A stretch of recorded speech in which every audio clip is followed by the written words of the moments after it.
Em destaque no Panorama CBN, o resultado da reunião entre Lula e Trump. Proposta de acordo deve sair em 30 dias. Reações políticas à operação contra o senador Ciro Nogueira. Detalhes da fiscalização que levou ao recolhimento de produtos da marca IP. A primeira onda de frio de 2026.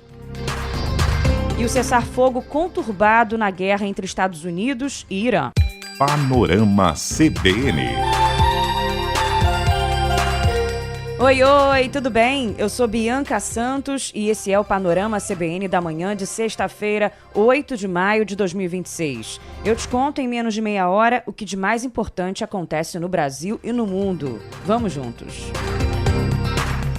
Começo contando que representantes do Brasil e dos Estados Unidos devem apresentar em 30 dias uma proposta de acordo para evitar a imposição de novas tarifas de importação sobre produtos brasileiros. O compromisso foi acertado na reunião entre os presidentes Lula e Donald Trump na Casa Branca, uma reunião que durou mais de 3 horas, entre o Salão Oval e o almoço. Depois do encontro, os dois líderes trocaram elogios públicos e destacaram o clima de cooperação e cordialidade. Lula falou na Embaixada Brasileira e confirmou que buscou a suspensão total das taxações extras. Como não houve acordo, ficou agendada uma nova rodada de negociações técnicas para detalhar as concessões de lado a lado, como explicou o presidente. Vamos colocar um grupo de trabalho e vamos permitir que esse moço da indústria do comércio do Brasil, junto com o teu moço do comércio, sentem em 30 dias. Apresente para nós uma proposta para a gente poder bater o martelo. Sabe, quem tiver errado vai ceder. Se a gente tiver que ceder, nós vamos ceder. Se você tiver que ceder, vocês vão ter que ceder. Como já era previsto, Lula disse que conversou com Trump sobre os minerais críticos e as terras raras, essenciais para produtos de alta tecnologia e para a transição energética. E os Estados Unidos demonstram forte interesse nas reservas brasileiras para reduzir a dependência da China. O Brasil condiciona acordos ao processamento doméstico desses minerais, buscando atrair indústrias e não apenas exportar matéria-prima. Lula relatou a Trump que o Congresso brasileiro está discutindo um marco regulatório para o setor, com o objetivo de garantir a soberania nacional sobre o material. Para que a gente possa compartilhar o potencial do Brasil, que ainda é pouco conhecido, porque nós só temos conhecimento de 30% do nosso território, e agora nós temos a obrigação de termos conhecimento de 100% do território, a compartilhar com quem queira fazer investimento no Brasil. Nós não temos preferência. O que nós queremos é fazer, sabe, parceria, compartilhar com as empresas americanas, chinesas, alemãs, japonesas, francesas, ou seja, quem quiser participar conosco para ajudar a gente a fazer a mineração, para fazer a separação e para produzir a riqueza que essas terras raras nos oferecem, estão sendo convidados para ir no Brasil. Crime organizado transnacional também entrou na pauta. Mas os dois não trataram da proposta dos Estados Unidos de classificar as facções criminosas como organizações terroristas. A ideia de Lula é que as estratégias sejam discutidas por todos os países das Américas. Não discutimos facção criminosa e terrorismo com o presidente Trump, partindo dele falar de alguma facção no Brasil. Eu disse para ele que nós estamos dispostos a construir, sabe, um grupo de trabalho com todos os países da América do Sul, com todos os países da América Latina, para a gente criar um grupo forte de combate ao crime organizado. E também é importante saber que parte das armas que chegam no Brasil sai dos Estados Unidos. Sabe? É importante também que tem lavagem de dinheiro que é feita em estados americanos. No encontro com Trump, Lula reiterou as posições do Brasil em relação ao multilateralismo, ao Conselho de Segurança da ONU e à guerra no Oriente Médio. E apesar da posição ideológica do republicano, o petista não acredita que Trump vai influenciar a eleição brasileira. Na coletiva, depois, Lula também explicou por que sugeriu que a reunião fosse fechada para a imprensa e que os dois só falassem depois da conversa. Como é que você vai fazer uma entrevista coletiva antes de você discutir? Nem eu, nem o presidente Trump precisamos de fotografia. E não precisamos de inventar nada para dizer para a imprensa. Então eu preferi, primeiro, vamos fazer a nossa reunião e depois conversar. A reunião demorou um pouco demais. Certamente porque eu gostei e ele gostou da reunião. Senão alguém teria terminado. É só levantar e terminar a reunião. Percebe? Então o almoço estava bom. Tinha uma boa salada, tinha uma boa carne. Importante, né? Bom, apesar de não ter sido fechado nenhum acordo, Lula falou que a reunião teve um saldo positivo. Estou feliz, volto para o Brasil mais otimista. Acho que o presidente Trump também ficou otimista. E eu espero que as coisas comecem a avançar. E o presidente Donald Trump escreveu também numa rede social que o encontro foi muito produtivo e que Lula é uma pessoa dinâmica. Mais tarde, ele voltou a elogiar o presidente brasileiro ao conversar com os repórteres na Casa Branca. Tivemos uma ótima reunião com o presidente do Brasil. Estamos fazendo muitas trocas comerciais e vamos aumentá-las. Conversamos sobre tarifas, conversamos sobre, você sabe, eles gostariam de ter algum alívio tarifário, mas tivemos uma reunião muito boa. Ele é um bom homem, um cara inteligente. Clima de paz e amor, né? Vamos acompanhar as cenas dos próximos capítulos. O que se espera é que Lula amenize as críticas que vinha fazendo a Trump. Falas ofensivas serão evitadas, principalmente durante o período de 30 dias que foi estabelecido para a negociação de tarifas entre os dois países. Um outro assunto que repercute muito hoje, né? Tá também no panorama da noite, mas eu preciso trazer aqui, assim como a reunião entre Lula e Trump, para ficar todo mundo na mesma página, é a operação que mirou no senador Ciro Nogueira e também as reações. Por exemplo, o pré-candidato do PL à presidência, Flávio Bolsonaro, está tentando se distanciar do senador Ciro Nogueira e defende uma CPI para investigar o caso Master. O ex-ministro da Casa Civil de Bolsonaro foi alvo da operação da Polícia Federal. Segundo as investigações, o banqueiro Daniel Vorcaro pagava uma mesada de até R$500 mil e viagem de jatinho ao presidente do Progressistas. Curioso é que o senador Flávio Bolsonaro, que já até apontou Ciro Nogueira como vice dos sonhos, elogiou a decisão do ministro do STF, André Mendonça, que autorizou a operação de ontem. As denúncias do caso Master são muito graves.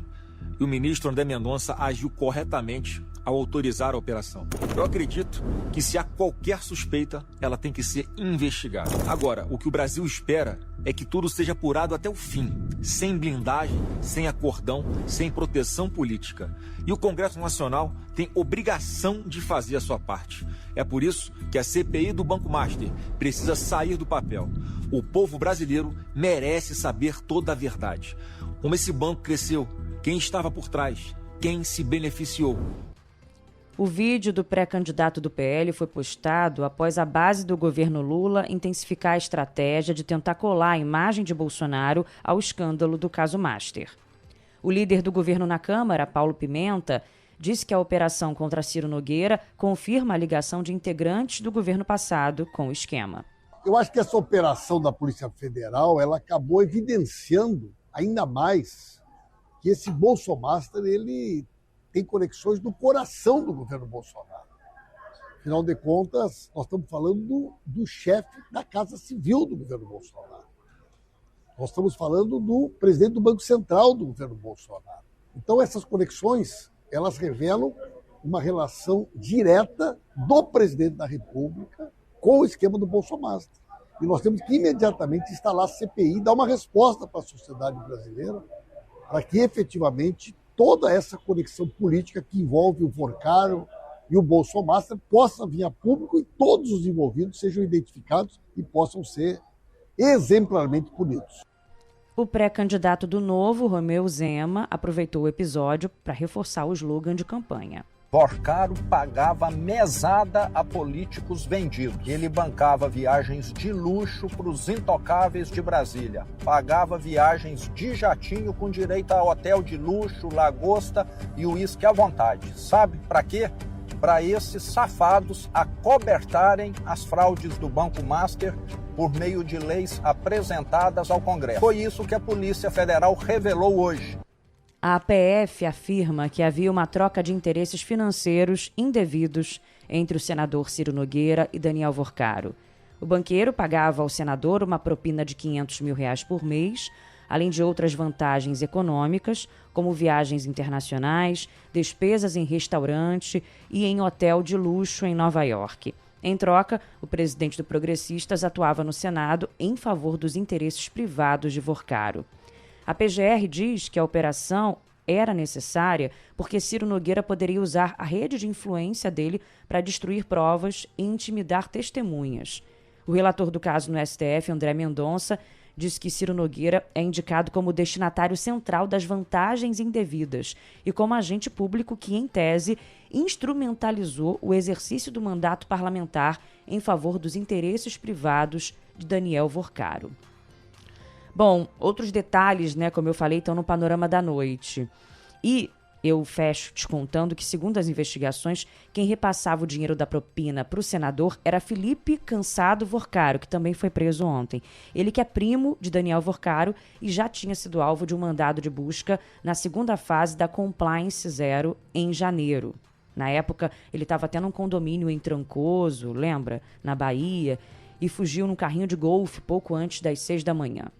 A Polícia Federal investiga se houve vazamento da segunda fase da operação que teria permitido a fuga de Felipe Vorcaro nessa ocasião. E o advogado de Ciro Nogueira agora, o Antônio Carlos de Almeida Castro, fala que ele não recebia pagamentos de propina e classifica as buscas como uma medida invasiva. Ele certamente não recebia nenhuma mesada e nem esse valor. O que a defesa estranhou é o fato de ter uma busca e apreensão, que é uma medida altamente invasiva, com base na análise somente de celular de terceiro. Até onde eu sei, pelo que eu li da decisão do ministro André, não há nenhum celular do próprio senador Ciro Nogueira. Então, claro que foi uma surpresa ter uma medida de busca e apreensão. A próxima medida é pedir acesso a tudo que tem lá. A busca e apreensão foi absolutamente respeitosa e tranquila, sem espetacularização. E o que foi apreendido não tem nenhuma preocupação. Bom, não estão preocupados. Agora, a Polícia Federal está pensando no que fazer sobre a delação premiada de Daniel Vorcaro e tem a ver também até com essa operação contra Ciro Nogueira. Quem explica melhor é a colunista do Globo e comentarista da CBN, Malu Gaspar. Ela disse que a proposta de delação está sendo seletiva para proteger aliados. É essa a visão da PF. Porque, por exemplo, no caso do senador Ciro Nogueira, ele não citou a mesada e incluiu apenas informações genéricas. Na interpretação da equipe que está mergulhada nos anexos de Vorcaro, as escolhas de quem poupar e quem entregar revelam que o banqueiro ainda tem esperança de que a rede de influência que ele formou, comprando políticos e autoridades, possa fornecer a ele alguma saída alternativa à delação.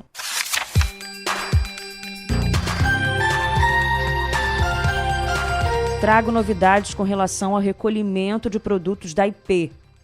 Isso aí repercutiu muito demais, ontem. Inclusive, todo mundo repassando a notícia nos grupos da família, de amigos, para ficar todo mundo por dentro.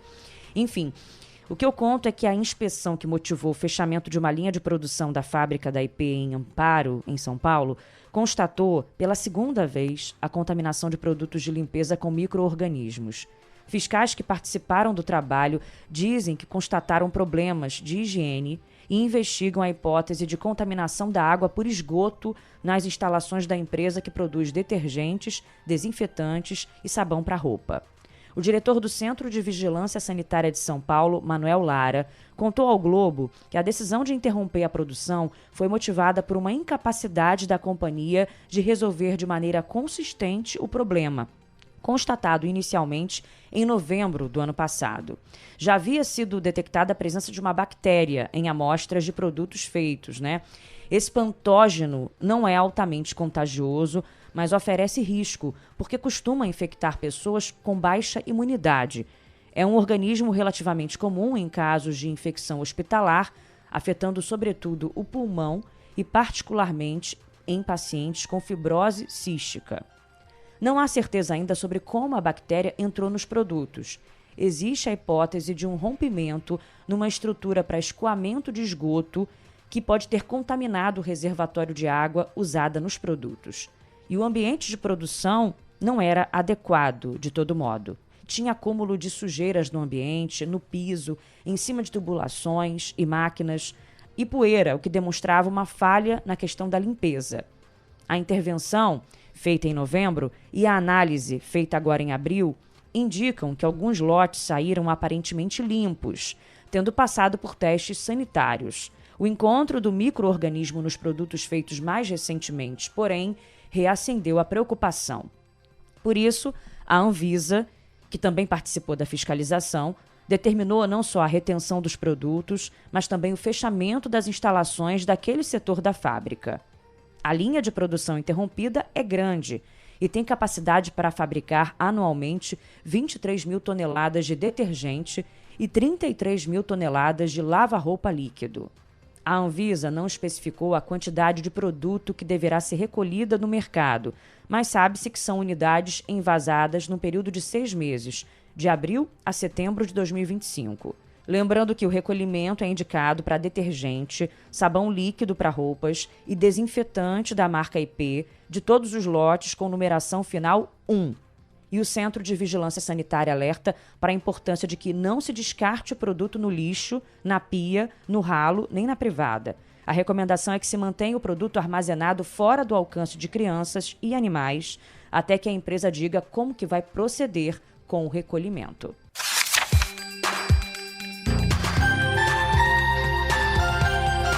Outro assunto importante é o julgamento da distribuição de royalties no STF. O ministro Flávio Dino pediu vista e interrompeu o julgamento. Bom, o resultado vai definir o futuro das contas públicas, principalmente do governo do estado do Rio de Janeiro e de algumas prefeituras fluminenses. A mudança prevista na lei está suspensa por liminar do STF desde 2013. Hoje, o que acontece? A distribuição dos royalties privilegia a União e os estados e municípios onde há produção. Como o Rio é de longe o maior produtor nacional, com 88% do petróleo e 77% do gás produzidos no Brasil em 2025, as taxas respondem por cerca de 1/4 da receita líquida do governo estadual. No ano passado, foram 26 bilhões que entraram dos royalties de petróleo. Antes do ministro Flávio Dino pedir vista, a ministra Carmen Lúcia votou por manter a decisão liminar de 2013 e revogar a lei que distribuiu as taxas arrecadadas com petróleo. No voto, Carmen afirmou que a Constituição criou um verdadeiro sistema de equilíbrio federativo quanto aos recursos advindos da exploração de petróleo e gás. Disse também que a Carta não prevê a distribuição obrigatória, igualitária e exata dos recursos, notadamente pela peculiaridade dos entes que sofrem ônus na exploração de recursos. Então, ela concorda que a maioria dos royalties fique com quem produz, né? Agora, vamos ver o que vai vir depois desse pedido de vista do ministro Flávio Dino.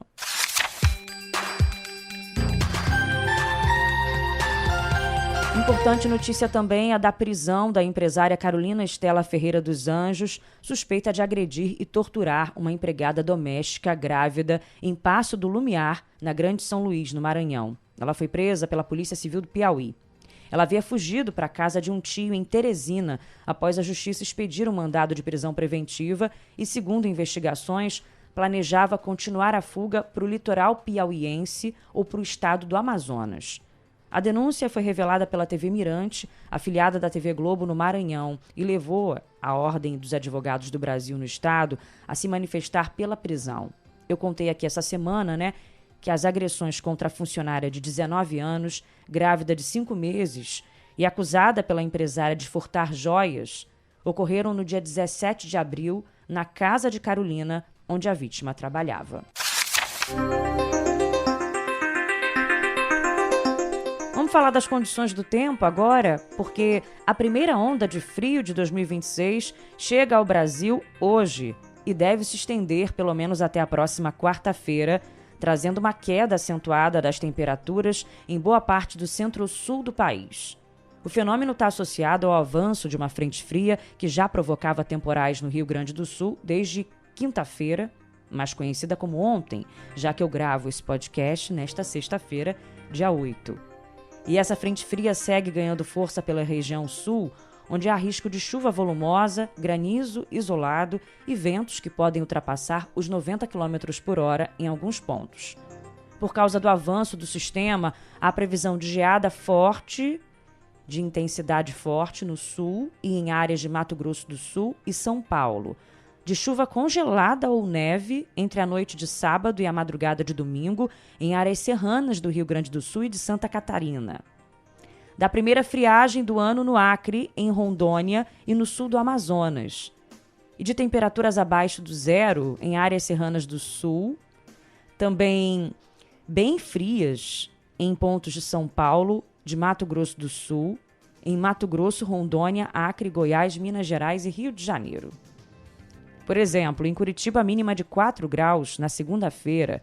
Porto Alegre, mínima de 8 graus também. Campo Grande, mesma coisa. Florianópolis, mínima de 10 graus. São Paulo, mínima de 11 graus na próxima terça. Cuiabá, mínima de 13 graus semana que vem. Rio de Janeiro, mínima de 20 graus. Aí um pouco mais alta, mas para os parâmetros cariocas vai dar para usar casaco. E a Agência Nacional de Energia Elétrica pode enviar a partir de hoje a recomendação pelo rompimento do contrato de concessão da Enel. A empresa teve 30 dias para se defender e enviou uma carta contestando os argumentos da ANEEL para iniciar o processo que pode interromper a concessão de distribuição elétrica pela companhia em cidades da Grande São Paulo. A decisão relativa à caducidade foi tomada de maneira unânime pela diretoria da agência reguladora no dia 7 de abril.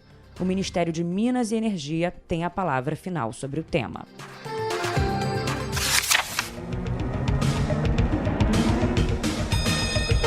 Agora, destaque internacional. O presidente dos Estados Unidos disse que o cessar-fogo com o Irã continua em vigor, apesar dos ataques mútuos no Estreito de Hormuz. Nesta quinta-feira, as forças americanas bombardearam instalações militares iranianas em resposta a ataques contra navios de guerra dos Estados Unidos que transitavam pela rota estratégica. As declarações de Trump foram feitas depois que um porta-voz das Forças Armadas iranianas acusou os Estados Unidos de violarem o cessar-fogo ao alvejar um petroleiro iraniano que se dirigia para o Estreito de Hormuz. O presidente americano também ameaçou atacar o Irã com mais força e violência caso o Teherã não assine um acordo para encerrar a guerra rapidamente.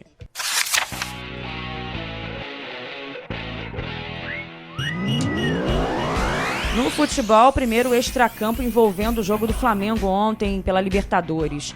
A Conmebol cancelou o jogo entre Flamengo e Independiente de Medellín por causa de um tumulto provocado pela torcida do time colombiano.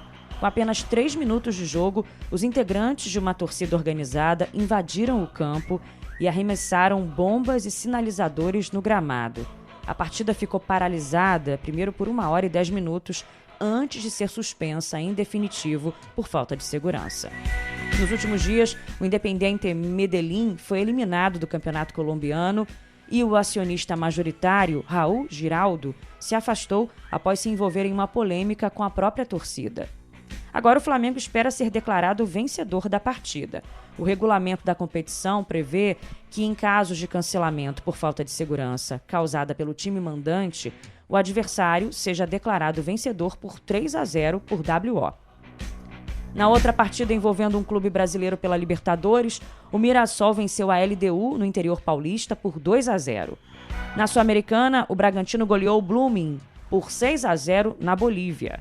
No Chile, o São Paulo não saiu do 0-0 contra o O'Higgins. E vamos encerrando aqui o Panorama CBN da manhã. Mas não sem antes dar uma olhadinha aqui no Instagram e na caixinha de comentários do Spotify, porque tem muita coisa legal que chegou. Vou registrar algumas, claro, né?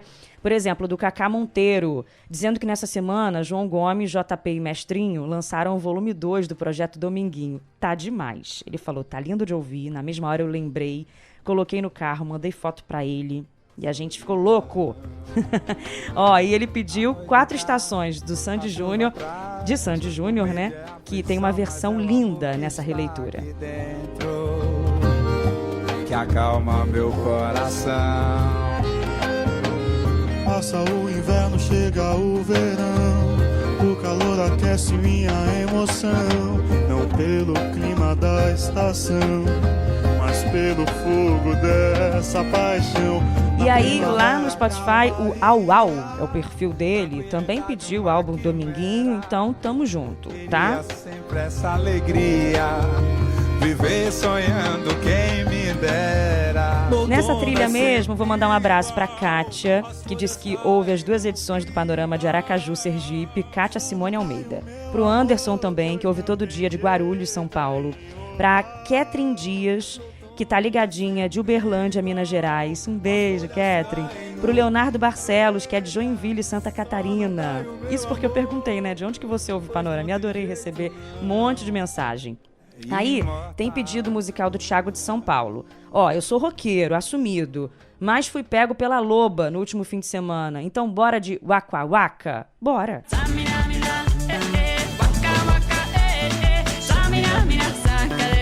This time for Africa. Samina mina, waka waka, samina mina, sakalegua, anawa. Chiclete total. Para fechar, o pedido da Mariana Estevão, que representa um monte de gente. Ela e as filhas Clarice e Cecília ouvem a gente aqui no Panorama, direto de Cotia, São Paulo. E para o Sextou Musical de hoje, como domingo é Dia das Mães, ela sugeriu essa linda do Roberto Carlos. O amor é uma fonte inesgotável de inspiração.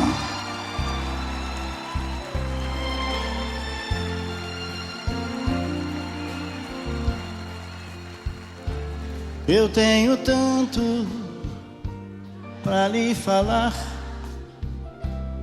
mas com palavras não sei dizer como é grande o meu amor por você. Mari, só Roberto Carlos para explicar mesmo, né? Não dá para definir em palavras o amor da mãe pro filho. Um beijo para todas as mães, para todos os filhos, para todo mundo que faz o papel de mãe, né? E um ótimo fim de semana. Vou me despedindo junto com o nosso DJ Laerte Afonso, editor Edmilson Fernandes, lembrando também do Panorama CBN da noite com Leandro Gouveia. Tchau. Por você, nem mesmo o céu, nem as estrelas, nem mesmo o mar e o infinito, nada é maior que o meu amor, nem mais bonito.